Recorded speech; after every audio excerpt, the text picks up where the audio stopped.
नमस्कार दोस्तों, कैसे हैं आप लोग। आज हम आपको बताएंगे HF डीलक्स BS6।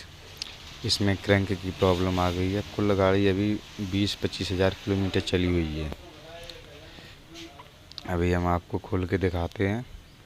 और लोग कहते हैं कि ख़राब है, गाड़ी ख़राब है। भाई गाड़ी ख़राब नहीं, चलाने वाले ख़राब होते हैं। टाइम से सर्विस ना कराने से दिक्कत ये आ जाती है, क्रैंक की प्रॉब्लम। अभी हम आपको खोल के दिखा रहे हैं। देखिए, क्रैंक को हमने खोल लिया है और देखिए इसमें कितनी डग है, ये हम आपको दिखा रहे हैं। देखो, मतलब क्रैंक बिल्कुल ही बेरिंग क्रैंक का ख़त्म हो गया है।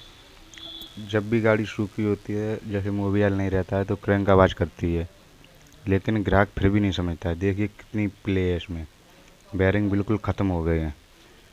भाई वीडियो को लाइक कर देना, चैनल को सब्सक्राइब कर देना, और बहुत बहुत ही जल्दी हम इसी इंजन की फुल वीडियो लेकर आएंगे।